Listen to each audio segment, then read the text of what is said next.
Franz Schubert was a Romantic-era composer who wrote 8 impromptus in 1827. An impromptu is a free-spirited piece that loosely translates to offhand or improvised. As a genre, these are typically shorter pieces written for one instrument. Schubert supposedly aimed these at amateurs to develop skill and pleasure without much effort. This is rather ironic, however, because these impromptus tend to not be highly regarded unless under the hands of a true professional. They require great control, imagination, and sophistication to be brought to life. The second one that I'm playing in this album, Schubert wrote unique in that it's only one of 3 pieces in music history I've seen which starts in a major key and ends in a minor one. This is a rather strong statement to make, to start a piece so bright and chipper and end it dark. Though there's no historical proof for this, my theory on why he chose that is that it's a nod to Beethoven, given that it was written within a few months after Beethoven's death in March of 27. It's important to realize that his death took a great toll on the music community and Schubert personally, who was in fact the torchbearer at Beethoven's funeral. There are several possible musical connections to support this theory. One is that it's in the key of E-flat major, which is Beethoven's most used key for the heroic sound that we know him for. It would make sense then to pay a nod to him in this key. Second, the middle section in B minor is a dramatic key that often represents death and suffering. Beethoven rarely came within an inch of this key, so the use of it could represent anger and sorrow over his death. Third, the first impromptu, which comes right before this one, is the C minor, which is historically associated with funeral music.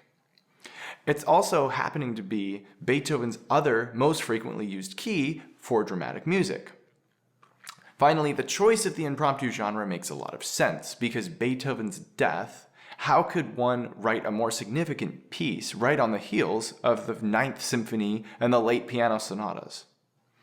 Even the great Johannes Brahms waited decades to write his first symphony after Beethoven died. Therefore, it would only make Schubert look bad to write anything that would intellectually be compared to Beethoven's late work, such as the sonatas or even the theme and variations. And Schubert didn't have many other genre options to pick from. Chopin and Liszt, who led the Romantic-era music, were only about 17 years old and hadn't written anything highly significant by this point.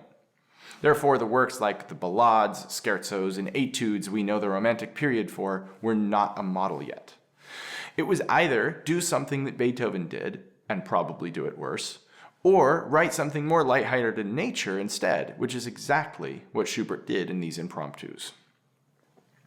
The first time I discovered this piece, it sounded so complex I questioned whether I would be able to learn it. But after diving in, I realized it actually fits the hand incredibly well. Most of the work is centered around moving only 1 or 2 keys at a time, but it frequently alternates extended passages in the same direction with passages that twist around on every note. This back and forth motion makes the piece sound much more complex and unpredictable than it really is. Figuring this out saved me countless hours learning it. Funny enough, I learned this piece with less than 2 years of experience on the piano, so I wasn't well versed in a large dynamic range. My first attempt playing it included quite a few chops with my hand tilted on the side in order to get the drama I wanted out of it. One of the main comments that got back to me after performing it was that I looked like the Karate Kid hacking away at the piano. And I thought that was kind of funny at the time, but I learned that this is certainly not the correct way to treat the instrument. And I developed a healthier approach to producing sound over the years. This is one of the things I love about music, actually. The ability to play a piece doesn't mean you've outgrown it. Even a simpler work, such as this impromptu, yields itself to several layers of refinement year after year. And that is the theme of this entire album.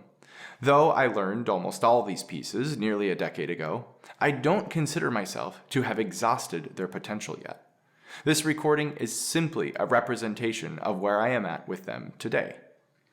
A true musician focuses on growth more than mastery. Thus, this recording is both a recollection of my past and a memory for the future.